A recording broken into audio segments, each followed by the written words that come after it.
नमस्कार किसान साथियों, मैं अजय खरब। हमारे YouTube चैनल कृषि जगत इंडिया में आपका स्वागत है। आज हम बात करने वाले हैं हमारा जो बायो फंगिसाइड है, इसको इस्तेमाल कैसे करते हैं, कैसे इसका घोल बनाते हैं। जो भी बात होगी हमारे जो बायो फंगिसाइड से रिलेटेड, उसकी हम इस वीडियो में हम बात करने वाले हैं। लगातार हम हमारे खेत में जो केमिकल्स हैं उसका यूज करते हैं, जिसके कारण जो हमारी सोइल की हेल्थ है वो लगातार दिन प्रतिदिन वो हमारी घटती जा रही है। सोइल हेल्थ भी हमारी सही रहे, इसलिए हम हमारे अब जो हम यूज करने वाले हैं हमारे खेतों में वो यूज करेंगे हमें बायो फंगिसाइड, जिसके कारण हमारी हेल्थ अच्छी होगी और रिजल्ट भी काफ़ी लंबे टाइम तक इसके रहते हैं। आज हम बात करेंगे हमारा जो फंगिसाइड है वो है सुडोमोनास फ्लोरोसेंस, जो कि हमारे जो बैक्टीरिया पर आधारित है, जो कि हमें मार्केट में अलग अलग जो हमारी कंसंट्रेशन है उसमें मिलता है, जैसे 0.5%, 1%, 1.5% और 1.75% वेटेबल फॉर्म में, पाउडर के फॉर्म में मिलता है। अब हम बात करने वाले हैं इसका इस्तेमाल किस किस तरह से हम कर सकते हैं। इसका इस्तेमाल हम सीड ट्रीटमेंट के लिए कर सकते हैं, ड्रेंचिंग के लिए कर सकते हैं और फोलियर एप्लीकेशन यानी कि पत्तों पे छिड़काव करके हम इसका इस्तेमाल कर सकते हैं। अब हम बात करने वाले हैं कि जो ये सुडोमोनास है, ये कौन से जो रोग होते हैं उनको रोकने के लिए कारीगर साबित हुआ अब तक। अगर हमारी जैसे एक तो सोइल बोर्न डिजीज होती है जो मिट्टी के कारण होती हैं, एक जो हमारी फोलियर यानी कि जो हमारी पत्तों पर आती हैं जो बीमारियां, इन दोनों बीमारियों को कंट्रोल करने के लिए इसको इस्तेमाल किया जाता है बायो फंगिसाइड को।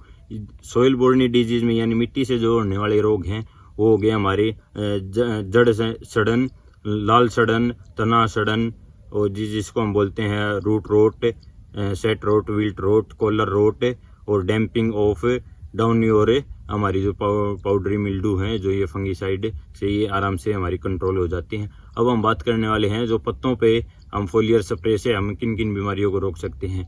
जैसे हमारा जो ब्लाइट होगा, ब्लास्ट होगा, जितने भी लीफ स्पॉट हो गए हमारे और एंथ्रेक्नोज हो गए, इन बीमारियों को हम सफलतापूर्वक हमारे जो बायो फंगिसाइड है इसके द्वारा हम रोक सकते हैं। अब हम बात करने वाले हैं सुडोमोनास की कितने दिन तक हमारी मिट्टी में उसके जो अवशेष वो रहते हैं, जिसके कारण ये लगातार हमारी मिट्टी में काम करता रहता है। ये लगभग 1 साल तक हमारी मिट्टी में एक बार यूज करने पर 1 से 1.5 साल तक हमारी मिट्टी में आराम से रहता है, जिसके कारण हमारी जो फंगस से रिलेटेड जो बीमारी होगी वो आने का खतरा बहुत कम हो जाता है। और ये जो हमारा, अब हम बात करें सुडोमोनास फ्लोरोसेंस की, जो कि 4 डिग्री से 42 डिग्री तक है, ये जो आराम से इस टेम्परेचर में ये सर्वाइव करता है और 50 डिग्री से ऊपर वैसे जाता नहीं। अगर चला गया तो अगर तापमान, तो ये जो हमारा जो ये फंगिसाइड है, बायो फंगिसाइड है, ये ख़त्म हो जाएगा या मर जाएगा, इस तरह होता है। ये काम कैसे करता है, ये जो हम बायो फंगिसाइड इस्तेमाल करते हैं, ये जो हमारी जो जड़ होगी, जड़ों पर जाकर ये एक अपनी लेयर, एक सतह बना लेता है, जिसके कारण ये लंबे टाइम तक है हमारा फंगिसाइड काम करता है हमारी मिट्टी के अंदर। अब हम बात करने वाले हैं कि इसका जो हम घोल किस तरह बनाएं, बायो फंगिसाइड का घोल किस तरह बनाएं। घोल बनाने से पहले हमारे पास एक ड्रम होना चाहिए 200 लीटर का।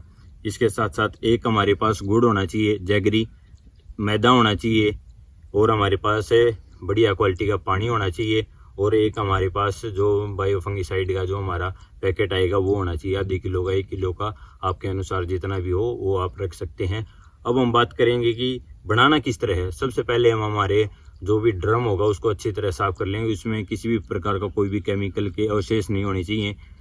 उसको अच्छी तरह साफ करने के बाद हम जो हमारा एक कोई भी बर्तन ले लेना है, जिसमें हमने, जैसे मान लो अगर हम आधी किलो अगर हमारा जो बायो फंगिसाइड लेंगे तो 1 किलो हमें हमारा गुड़ लेना पड़ेगा। उस गुड़ को उस बर्तन के अंदर डाल के अच्छी तरह उसको मिक्स कर लेना है।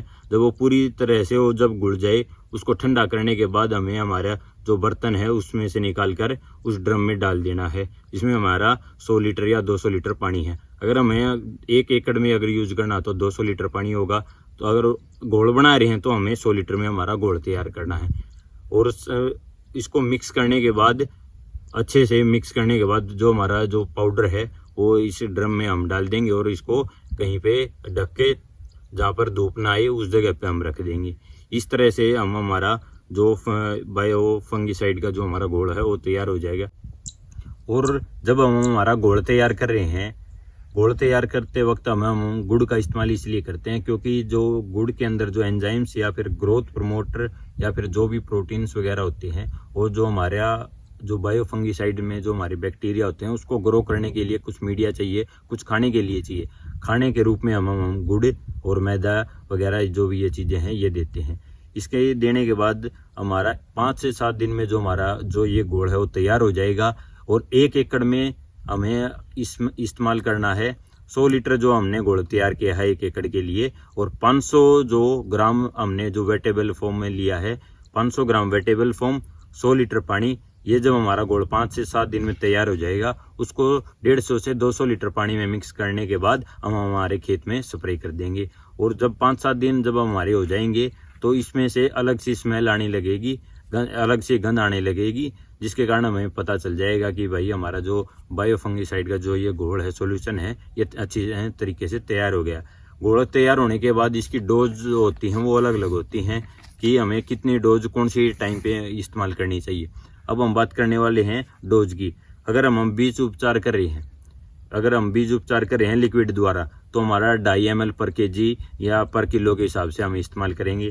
अगर हम सीड ट्रीटमेंट कर रहे हैं पाउडर फॉर्म में, तो हमें 5 ग्राम में पाउडर लेना है 1 किलो हमारा बीज के लिए। ये अगर खड़ी फसल में, जैसे मान लो ये होगी हमारी खड़ी फसल में, अगर हमें इस्तेमाल करना है तो 2.5 से 3 ml पर लीटर के हिसाब से हमें मिक्स करके हमारा जो ये खेत में है ये स्प्रे कर देना है। स्प्रे करने से पहले इस बात का विशेष तौर पे आप ध्यान दे लें, हमारी जो मिट्टी में पर्याप्त मात्रा में नमी का होना बहुत ज़्यादा जरूरी है। अगर नमी होगी तभी हमारा जो बायो फंगीसाइड जो हमारा होगा इसका बहुत शानदार रिजल्ट आएगा। मेथड है इसको ड्रेंचिंग में, ये बागबानी में काफ़ी यूज होता है। हमारे जो पेड़ हो गए उसके थोड़ी सी दूर हम गड्ढा करके हमारा जो भी ये जो हमने घोल तैयार करा है इसको हम उसके अंदर जो गड्ढे के अंदर डाल देंगे। तीसरा है गोबर की खाद में। गोबर की खाद में हमें 5 से 10 ml या फिर 5 से 10 ग्राम इस्तेमाल करके हमें हमारे गोबर को खाद को फैला देना, हमारे खेत में डाल देना है। और अब चौथा जो होगा ये है सीड ट्रीटमेंट। सीड ट्रीटमेंट बीज उपचार के रूप में भी हम जो ये सॉल्यूशन बनाया है इसको कर सकते हैं।